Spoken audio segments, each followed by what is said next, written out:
Hello and welcome to Scott and Pop Talk Baseball. I already have on the screen. Me and Dad have a lot to get to. We had fun already talking on the phone yesterday about this past week of baseball. Lots going on, so we'll just go. And I wasn't going to go really through the standings this week, Dad. So we talked yesterday, and brought to my attention some shakeups. And when I started looking at it this morning, I was like, yeah, we definitely do have some shakeups, especially in the AL East. Our O's are running down the Rays, which I didn't know was going to happen. The Rays have come back to earth a little bit. Hitting is not there for them right now. But more importantly, the Blue Jays have overtaken the Yankees. All these people talking about, I've been saying it all along, all these people want to dog the Blue Jays. They're not looking at the games, not looking at the records. When I judge, the Yankees can't score. Yeah, they lost 5 out of their last 6 games, and they were playing the A's and the Cubs. Give me a break. And he's got that broken toe, and the toe is tough. People want to make fun of it, but baseball lower half is everything. He can hit off a tee, but he can't run yet. He can't push off. Right. And the Yankees are still 8 back. I mean, they're sliding. I mean, they're Red Sox making a move too. My Red Sox fans that are just hating on them because they're in last place are not looking at the games, are not looking at they're 1 game behind the Yankees. I think they're half a game or something out of the wild card. So the rest of the year is going to be fun to watch. I brought that up last week. But in the AL Central, we have a new leader going into the world. The All-Stars kind of the halfway mark of the season, even though it's past the halfway mark. The Guardians are 45-45 in first place. And the Twins just lost to the Orioles 3 straight. Right. So in Minnesota. The Twins have great pitching, but they can't score. And here's the thing about the Twins they were going after it this year. They made trades. They got rid of the best pure hitter in baseball to get some more pitching. And now they're under 500, which I knew they didn't want to be at. I think they thought they're going to probably be, an 88 to 92 team game winning. They're not. And the Guardians, we've been talking all along, are they going to be sellers or buyers here coming up the next few weeks? This even puts more. You're in first place in the division. And my understanding, they have the capital to go out and get certain players to really make this final push. But we'll wait and see. And the rest of that division is just bad. Tigers, White Sox, Royals. Not much change except for the Mariners. Look at the Mariners. Look at where the Mariners are. They're only 6 games back now, I believe. Right, 6 games back. The Angels. They lost Trout. They're done. And Shohei. So now they can pitch around Shohei a little bit more. Right. You take Judge off the Yankees and you take Trout off the Angels, and you got big problems. Right, and it's sad to see. We'll go to the National League. The Rangers have lost about 4 out of their last 5 too. Yeah, the Nationals just beat them 2 out of 3. The Nationals. We'll get to the Nationals here in a minute. I got thoughts on that. So, Braves, juggernaut. They lost to Tampa yesterday, but they won 2 out of 3. Right. And what's amazing is the Marlins are still 8.5. I mean, you say 8.5 back. It's a lot of games, but still, with the Braves playing the way they already have 60 wins before the All-Star break. You brought this up yesterday. I mean, how many are they going to break the wins record this year? And the Marlins are 8.5 back. The Marlins are balling. Any other year, it'll be a tight race, but they're 53 and 39. The Phillies 12 back at 48-1, 48-41, which that would put them on the outside looking in for the playoffs. My Mets, I turned off yesterday. I got so mad watching that game. Scherzer's slider, flat over the plate. Everything he was throwing was down over the plate. He was just getting smashed. And all they do is hit home runs, the Mets, so that you can't score consistently like that. Reds, that young team. You get young talent that's good that doesn't know any better, look out. They might not do much. And Joey Votto's hitting like he did 10 years ago. Right, because he's rejuvenated. You put a bunch of young bucks around him, and I mean, yeah, he said it makes him feel he is rejuvenated. Yeah, and I mean, last year his personality started coming out on social media. Votto, I think he's gonna play forever. Everybody's like, "Is this his last year? He's gonna play forever." But at least in the National League Central, you have two teams well over 500. I feel better about the National League Central than I do about a team in the American League Central. Yeah, right. Getting in the playoffs. The Reds and the Brewers are legitimate. Right, and the Brewers are one game back. That's going to be a fun race, and the Reds are making it fun. And we'll talk more about the Reds when we get to the All-Star talk, because I'm going to agree with something you said last week, and a lot of my friends agree with you too. Let's see. Down here in the National League West, Dodgers have passed the Diamondbacks, or at least they're tied, thanks to the Mets. The Mets had a great weekend against them. They didn't do bad against the Padres either. I mean, I just got mad over one game, but yeah, but they lost 2 out of 3 to the Padres. Right. And they went in with the same record. Everybody's thinking the same way about them. They're two similar teams. It just looks like they're on two separate projections. The Padres are going up and the Mets are going down. The big difference between those two teams is where they are.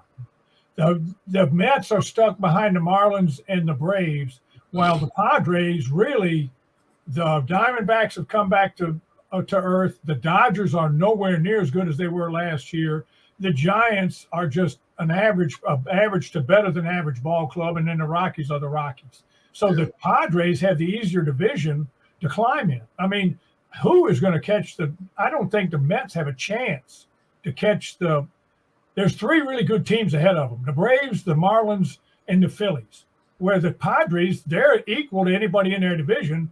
They just have to play better ball. There's not very good chemistry on that team. Yeah, and I mean, Tatis is playing out as Machado this weekend. Even when the Mets hammered him, Machado was trying to will them back into the game Saturday night. I mean, and they came within 2 runs. I mean, the heart is there. You definitely see it when they're playing, and that's a big part of this game. When the dog days are here, and that's a big part of it. Going back to what I was going to say about the Nationals, I skipped that. We talked about it yesterday. The Nationals, I've talked about it before. These guys, a lot of them are playing for their next contract on another team. They're a lot of young guys. They're playing with heart. This is a team you're not going to want to play if you're in contention for a playoff spot or a championship in your division, because they're not going to just roll over. You got to admire that about this team. And some of my friends didn't think they're going to win 35 games. They're 36. That's 72. That's a rebuild year. That's respectable. That's not bad at all. No. So you got to look at things like that sometimes. Yeah, I'm always saying, only one team can win a championship and all of that stuff. But sometimes you got to have a perspective on what's going on, especially now in the modern day baseball. The Braves just have the secret sauce. What they need to make a movie on them. This is their second juggernaut of a team in 40 years. Right. And when I say juggernaut, I mean a decades long just They dominance. set a record in the 90s for winning the division. Right, 16, whatever. They were disappointing in the playoffs in the World Series, but they could win that division. Yeah, and against some good Mets teams at that time too. You can't take that away from them. So, just a quick little shoot over the standings. Just wanted to have that before we get into a little All-Star talk. We've started the All-Star break. Home Run Derby tonight. I know you're not a big Home Run Derby fan. I'm not either, but it just I seems watch the guys I'm interested in. That's, I might turn it on to watch the kid from Baltimore. He's in it. Adley Rutschman, right? Let's go over what I do like when they went to the bracket system. Yeah. For whatever reason, it brought a little bit more competitiveness, and they let the guys be the guys. They let their personalities out. I mean, Pete Alonso last year with earbuds in, dancing around. They have come out with colored bats. They're having fun, and that's what this night is about. All the nights should be about that, but that's especially tonight. So the first bracket is Luis Robert Jr. versus Adley Rutschman. Luis Robert is being the guy that everybody expected him to be this year. He's quietly he could be in the MVP talk by the end of the year with the way he's playing, just on a bad team. Adley Rutschman, another guy that could be in the MVP talk by the end of the year, being the draft pick that was drafted number one. That's going to be a fun one. And he's seeded 8th, what that means. Luis Robert is 1. Pete Alonso versus Julio Rodriguez. I think Pete in this field has a very good shot at winning this again this year.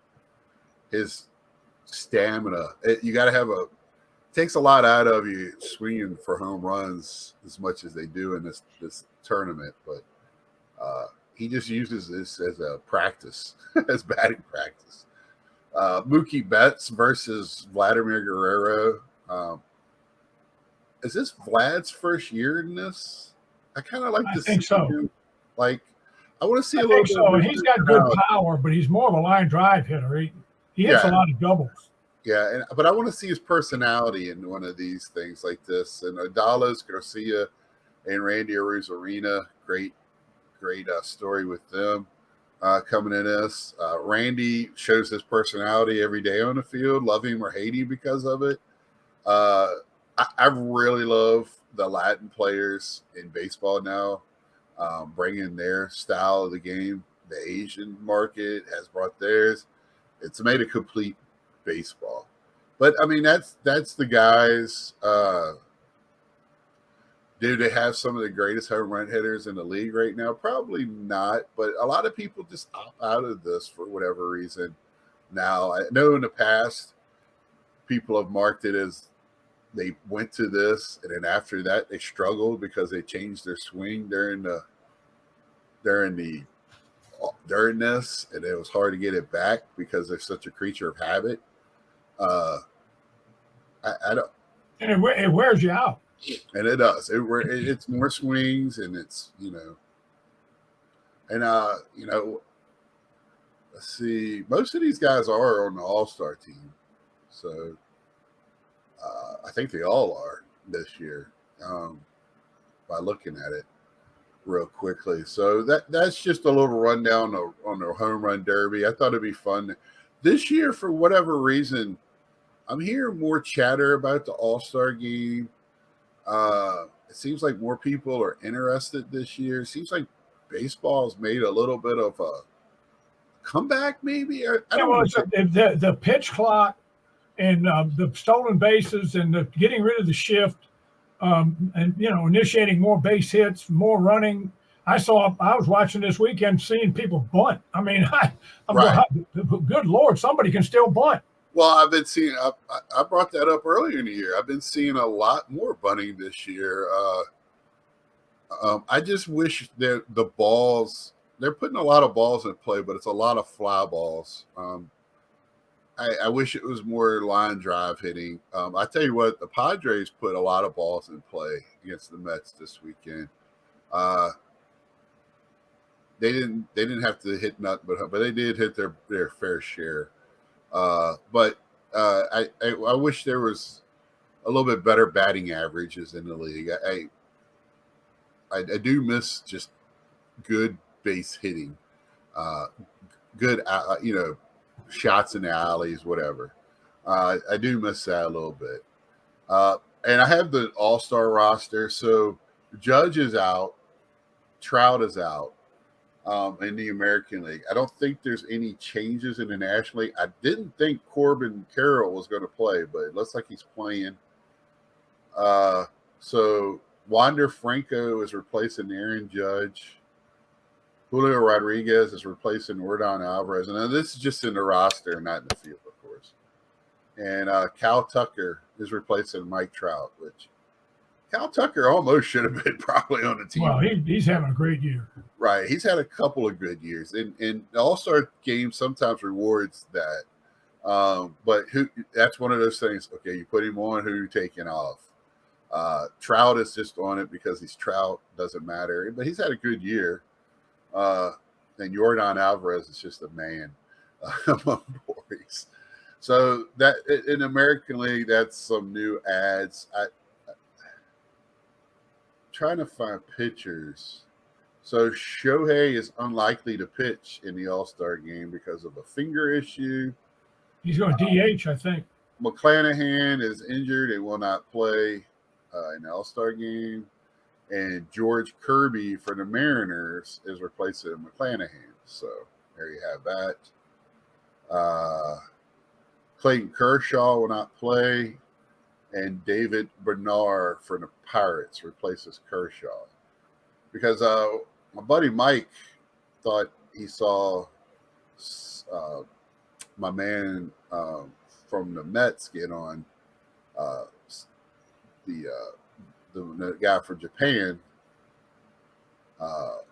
with the ghost ball, but he's not on the team. And he's having an awesome season. I mean, he is leading the National League in walks, but you have to, that's the way they play in Japan. They don't give in to the hitters. They have a lot of deep counts, but man, he is such a fighter. And he gets, I think he's averaging 11 strikeouts a game. And I mean, he's another guy that needs to be in the Rookie of the Year talk. I know National League is loaded with, he's got another guy on the same Mets that needs to be in that talk as well, Alvarez. But you also have Corbin Carroll and this person I'm going to bring up now that I want to agree with you from last week. De La Cruz. If baseball wants to be the sport and wants to put themselves on the map, De La Cruz would be in this roster. He would exactly. I said that last. I mean, that's right. I'm agreeing with you. That's exciting. He's an exciting. This week, the guy got on first base. He stole second. He stole third. Oh, and he stole home. When the pitcher turned his back, he stole home. Right. He stole all. I mean, the last time that was done was like in May of 1969 by some guy that was halfway decent called Rod Carew. Right. I mean, so if the last time it was done was 69, a lot of the people watching this weren't born yet.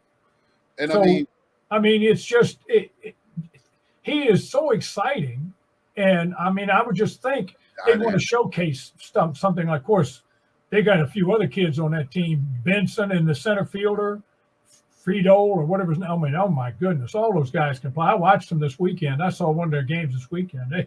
They are something. Right, and I mean, I saw them play the Nationals. Boy, I mean, they are something. I don't know how they do it. I don't care if you just say, in the seventh inning stretch, everybody turn your attention to center field with a spotlight where he just runs on the field, waves, and comes off the field.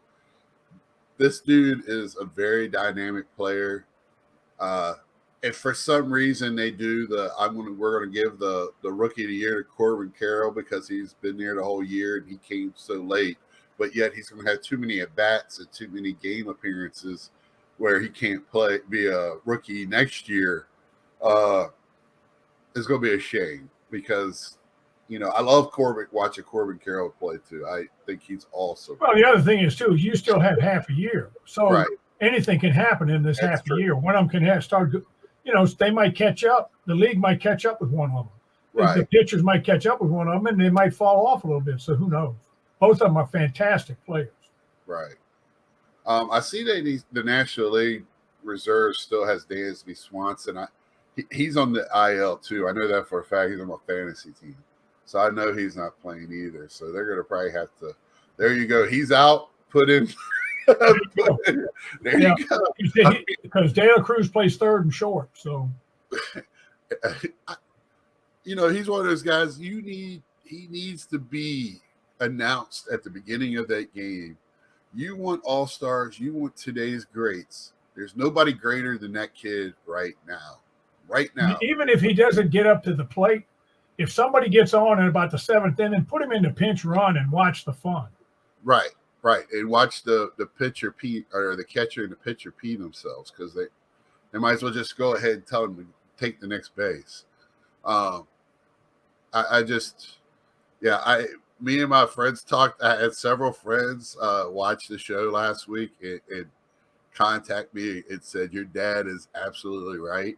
And this was before he did what he did the other night with the stolen bases.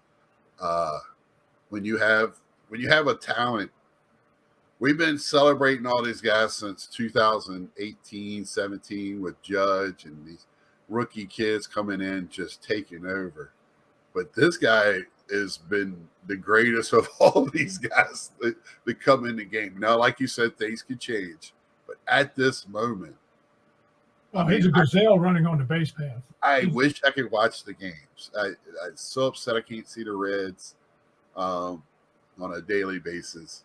But, I wanted to say I agree with you 100% with that.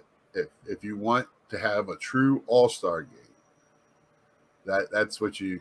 Well, the all-star game is back to the old way when it doesn't decide who gets the World Series home field. So it's just an all-star game, and it's there to entertain the fans. Well, you want the most entertaining players to entertain the fans. This guy is one of the most entertaining players in either league. So he should be in the game. I'm sorry. I don't care if he's only been up there for 3 days. What this guy's doing should be showcased. That's just the way I feel because it's the fans. If this kid would have been up at the beginning of the year, he'd have been on the team automatic. The fans would have voted him in, but he wasn't. He's only been up there for a month. But the league baseball should showcase this guy. You're right. All the ratings are up. They were talking about it on one of the talk shows last week.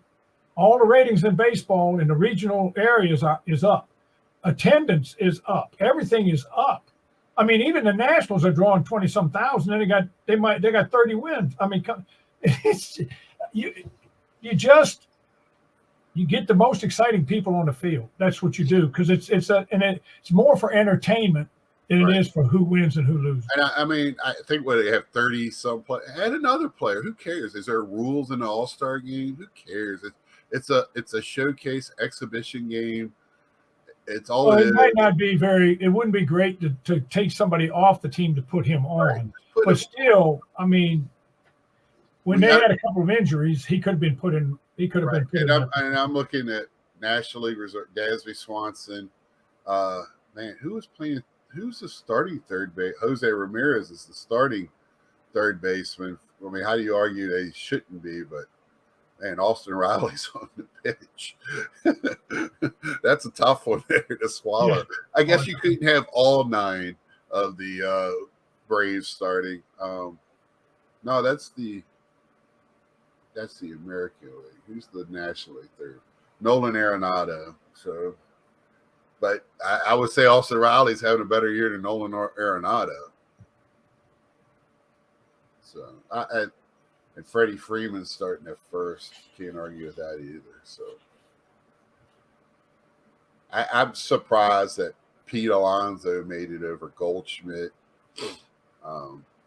but the Mets had to have somebody on the team. So. Yeah, everybody has to have somebody. Right. And I would, for the Mets, I would say I think Alvarez is more deserving this year than Pete Alonso, the catcher, or Senga, the pitcher, or even Nima, the center fielder, is having a tremendous year at the plate. He's made some crucial errors in the field, but behind the plate, amazing. Or at the plate, I mean. So that's a little bit more all-star talk there. Anything else on the Midsummer Classic?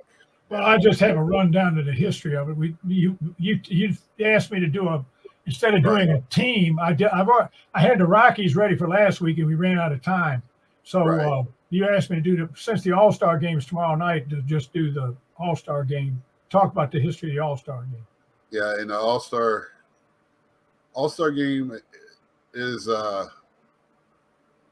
tomorrow night, and then they have a day off. Sunday night. Right, and then they have a day or two off. And then a day or two off, I believe. I think they take Wednesday and Thursday off, and then they start the weekend series Friday, Saturday, Sunday. Right. I think. Right. I have been, one little thing is like, I have been seeing little nitpicky, like especially on veterans, where all of a sudden they're on a 10-day IL right at the All-Star break, right? It's kind of those things like we don't want to say we don't want him in the All-Star game, but he has a finger issue, so he can't play in the All-Star game. So like Clayton Kershaw and some of these other guys. I just wanted to point that out. I find that kind of funny sometimes. But all right, Dad, go ahead and tell us about the All-Star game. All right. This is there's a lot of information here, and I'll cover it as fast as I can. The first Major League All-Star game was played on July 6th in 1933, Comiskey Park in Chicago. And the reason was it was at the insistence of Arch Ward, who was the head of the sports department for the Chicago Tribune newspaper. And it was to coincide with the celebration of the Chicago Century of Progressive Exposition, which was something like a World's Fair, only not quite as big. But that's what it was. And then for 73 years after, it was so popular that year that for 73 years after that, it's been called the Midsummer Classic, and it has remained a fan favorite, and it showcases all the top talent in baseball. The All-Star teams were originally selected by the manager and the fans for the 1933 and 34 games. From 35 through 46, the year I was born, managers selected the entire team. No players, no fans, just the managers. And then from 47 to 57, the fans chose the team's starters, and the manager chose the remaining players and all the pitchers. From 58 to 69, the managers and players and coaches made the All-Star team selection. And in 1970, the vote was returned to the fans for the selection, and it is to this day. Now, the significance of the 1957, that's when they decided the fans couldn't vote for the team anymore, and they gave it to the managers, players, and coaches. The reason was in 56 and especially 57, the fans of the Cincinnati Redlegs stuffed the ballot box. And Cincinnati had like 7 starters in the 57 game, and baseball said enough of that. So now, when they went back to the fan voting, they tried to make it so the fan could only vote once. And that was almost impossible. Now you can vote every time you go to the ballpark. You can vote online. You can vote, and you can buy products and vote and send that in. There's 50,000. You can vote for the same. And apparently the Rangers took note because they got about 23 people on the All-Star team because the Rangers seemed to do what the Reds did in 57. The fans kind of stuffed the ballot box. So that's kind of a brief history of how it started, why it started. And then I wrote down a few highlights. Babe Ruth, gee whiz, hit the first homer in the first All-Star game in 33 in the bottom of the 3rd inning. In 1934, the New York Giants had a pitcher named Carl Hubbell, he struck out Ruth, Gehrig, and Jimmy Fox to end the first inning with 2 men on. And in the beginning of the second, he struck out Al Simmons of Washington, and also Joe Cronin of Washington in the second inning. So he struck out 5 Hall of Famers in a row. Then in another a big game, just this, it was 1941, Ted Williams hit the game-winning home run. And that also was the year that he hit 406. He was the last player to hit over 400. And it was also the year that a 26-year-old kid named Joe DiMaggio had a 56-game hitting streak. So that was 41 was a big year. And of course, 41 in December is when World War II started for the United States. 1947, the color barrier was broken by Roy Campanella and Jackie Robinson of the Brooklyn Dodgers and Cleveland's Larry Doby, who played center field for the Cleveland Indians. And the game was played in Ebbets Field. And then in 1955, in the bottom of the 12th, and I remember watching this game. I was 11 years old watching this game. And it was bottom of the 12th. Stan the Man Musial hit a home run to win that game. And one of the big parts of the 70 game, 1970, Ray Fosse getting slaughtered by Pete Rose at the plate. And because Pete Rose played every game, he didn't care whether it was All-Star. He played every game like it was the last game he was ever going to play. That was just the way he played. And then in 71, Reggie Jackson hit that 520-foot home run in Tiger Stadium that probably would have gone 620 feet, but it hit the light on the light tower on top of the roof. And in that game also, he had another ball that hit the center field. It was almost a home run. And then in '83, they celebrated the 50th year of the All-Star game again in Comiskey Park, and Fred Lynn of the Angels hit the game-winning home run in that game. That's a name for the past. There was some other highlights, like I remember Randy Johnson when he went up against Kruk. And then the next year, I think, who was the other guy? There was another left-handed batter he went up against the next year, and the same thing happened.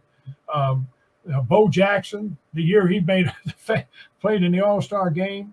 I remember the All-Star game in 1999, Fenway Park. Ted Williams was honored, and he could barely move.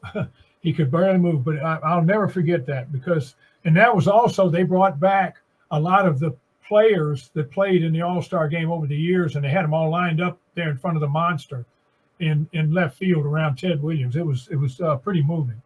Then, of course, in his last All-Star game, Cal Ripken hit the home run. Of course, that was the pitcher said, "I'm throwing this, hit it." But it doesn't matter. That's. And also in that game, they moved him from third to shortstop during the game. That was pretty emotional. Yeah. And in 2007, Ichiro hit the inside the park home run. And if anybody really is interested, the American League leads the series 47-43, and there were 2 ties where either weather or not having any pitchers left caused them to end the game. Also, the All-Star was not picked. The All-Star was not picked until the 1962 game, and the first All-Star was from the All-Star game was Maury Wills. So I ran through it real quick because there was a lot of material, and I just hit the highlights of some of it. I mean, other people might have remembered certain things. Me, when I was a kid, and they only had one game a week. And before we had television, I listened to the games on radio. Then when we had television, we only had one game on Saturday. So the All-Star game was my chance to see all the players I listened to on radio, because I still listen to the games on radio during the week. And most of the games were during the day. So I'd be outside playing and have a radio up in the windowsill so I could run up there and listen to the game. And I got to see people I didn't see every week. I saw Ernie Banks. He played for the Cubs.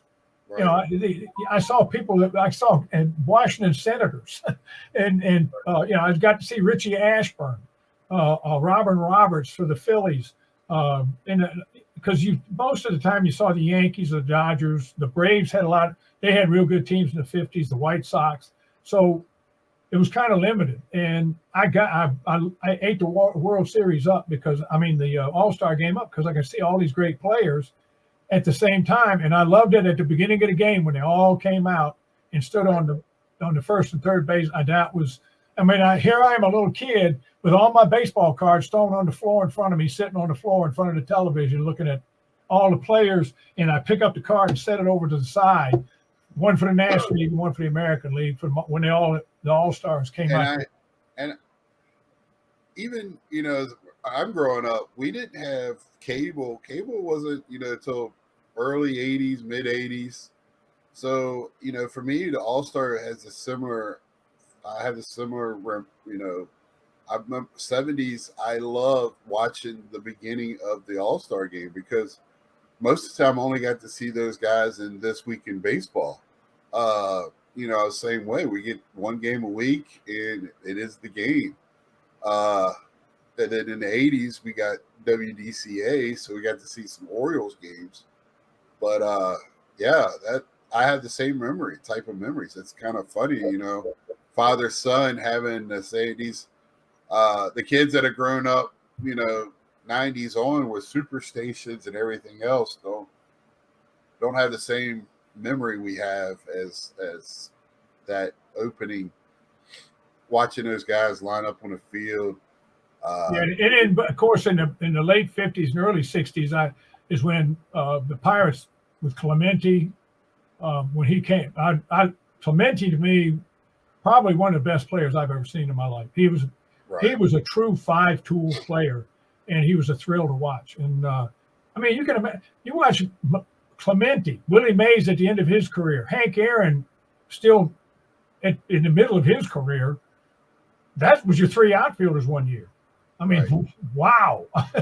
Right. And that's the thing. It's like seeing the combinations in the field or in the batting order. You're just like, man, what a true murderer's row. I mean, you know, that to me,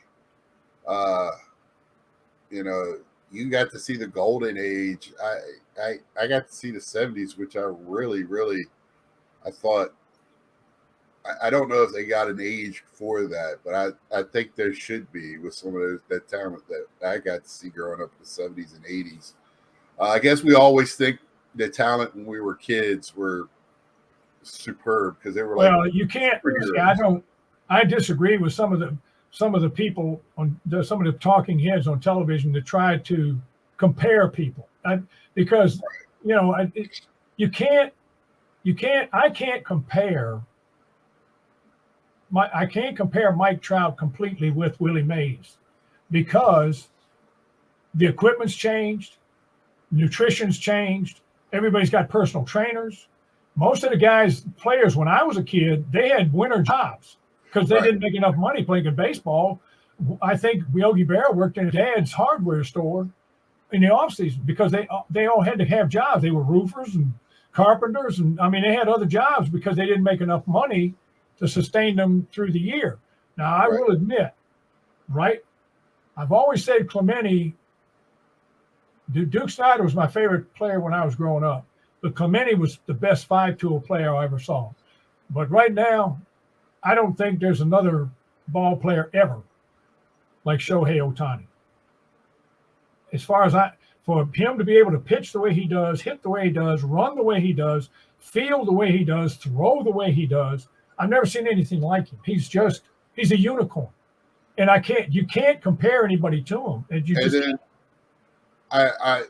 the other day, I was sitting there. You know, I have two places I think my best: using the potty and driving my car. The other day, I was driving my car, and I was thinking, if Shohei Ohtani grew up in America, would he be a two-way player right now?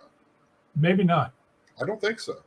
I don't think there's a couple, you know, McKenzie, not McKenzie. There's been a couple of guys, and there's a couple of guys that got drafted in this draft this week that have that potential. But they in the minors, they always push them to one or the other. Most time it's pitching because pitching is what they need. Right. Well, there's a 6'7" kid. This 6'7" kid out of New York went to one of the academies up there, and he was drafted last night. And I remember they didn't even have a position for him. He was an athlete because he pitched and also played because he hit 300 or 400 and he pitched. Right. And he's 6'7". So they were talking about maybe he could be because I watched it on MLB and they were talking about Harold Reynolds was talking about could he possibly be a two-way player. And also the kid that got drafted first by the Pirates was a position player in high school, and he pitched some. Then when he went to college, because he went to the Air Force first, and then he transferred to LSU, and he was a hitter and a catcher and a pitcher. And then they just groomed him to be more pitching. And then this last year, they stopped him from being a position player when he didn't pitch. They only used him to pinch hit. They didn't use him as a DH. Now this is a great transition into last night's draft. So I'm sitting there watching that, thinking the same thing and I was like, is this kid even going to sniff the minors? Will he just like Ben McDonald and maybe pitch 2 games in the minors and then come right to the majors? And my friends keep making fun of me because I bring up Ben McDonald, but if you were around with Ben, and he was an LSU guy. And the only reason he wasn't any more successful than he was is because his college coach threw his arm out. Right. And I just remember that year he was in the College World. That's when the draft was during the College World Series.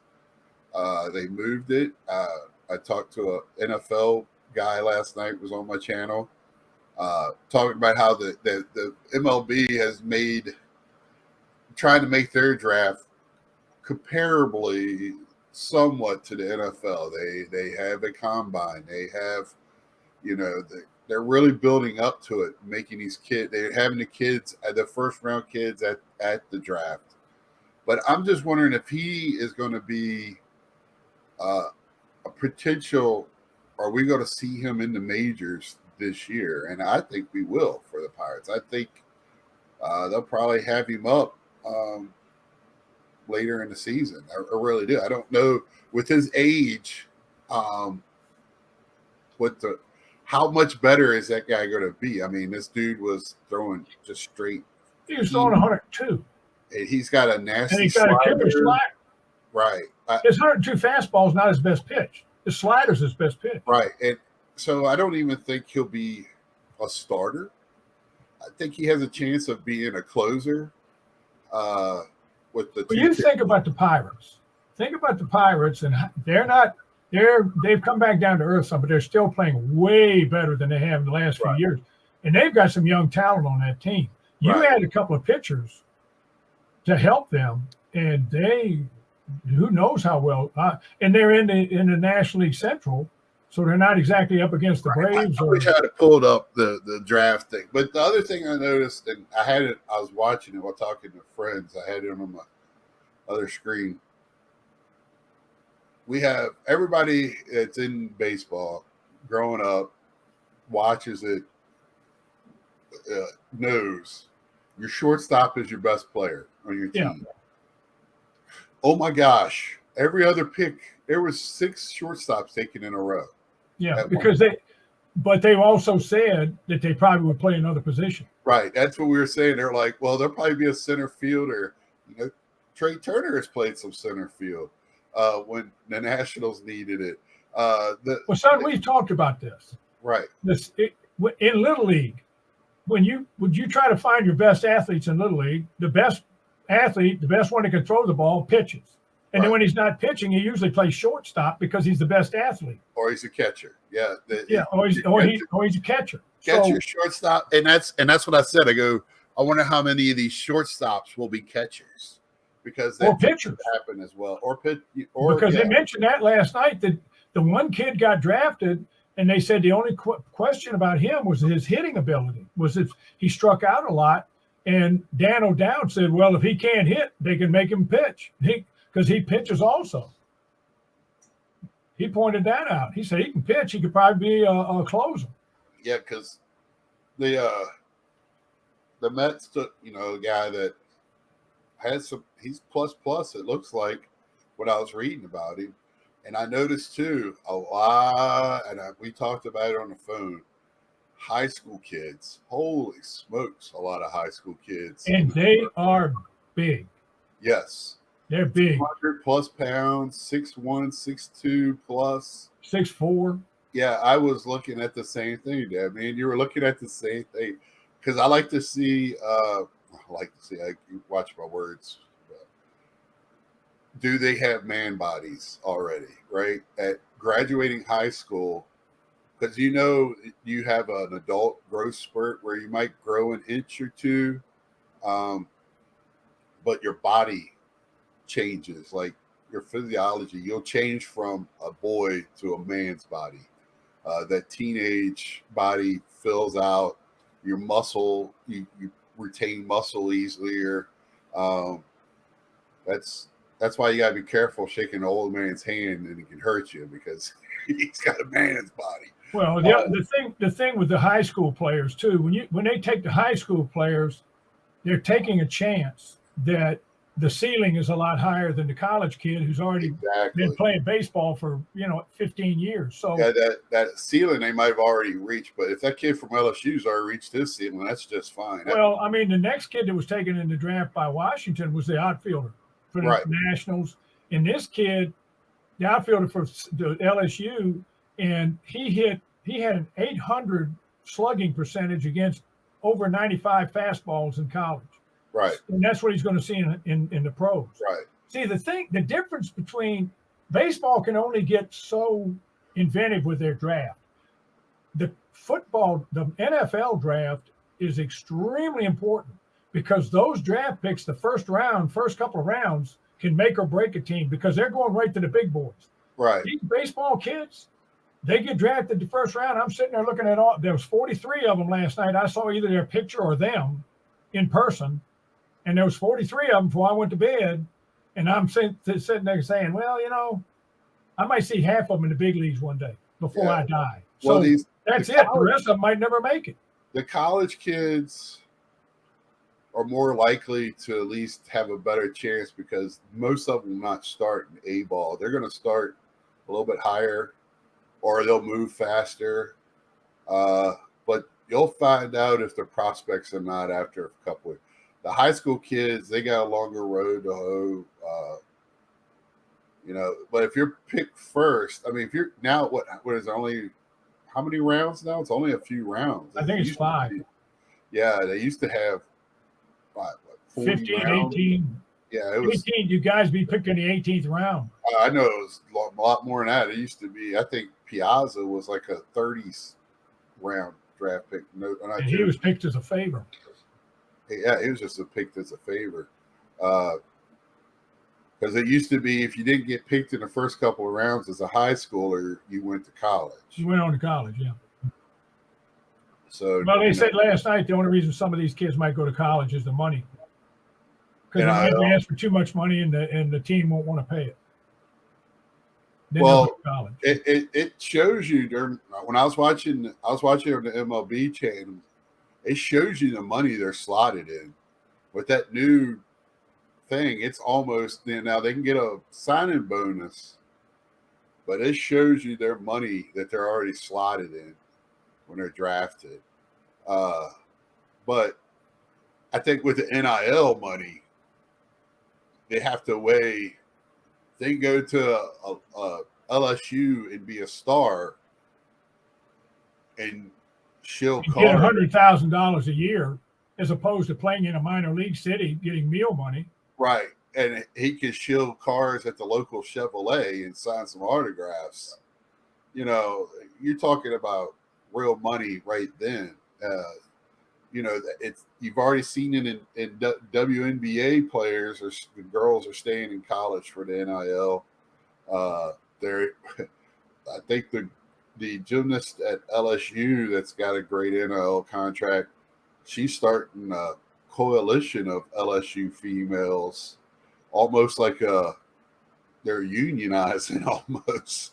I mean, these young people, they've grown up with social media and how these people make money on that. They know how to already kind of be little entrepreneurs. I see it all the time at card shows. So it's this NIL thing is a real deal. So that does have something to do with it. Dad, we've gone long today. I knew we would. We get excited. One more thing before we go. Yep. Congratulations to the Detroit Tigers. They pitched a no-hitter. Yes. My no-hitter Saturday. So I wanted to mention that before we left. And that is a big deal. I mean, people don't. It's not up there as a regular big no-hitter. It doesn't go in the record books as that. Nothing. I don't think goes to the Hall of Fame for that. But that is a big deal when you got to bring in multiple pitchers and they're all on their A game. So yes, that's a good point. It was a great week in baseball. It really was. Leading I up enjoyed to it. leading up to the classic. But like, share, leave a message. We had some great messages just liking the show, and I really appreciate everyone. And I appreciate everybody watching and thumbs up, and I really do appreciate everybody that takes the time to listen to two guys just love a sport and just talk about it. So, till next time, see ya.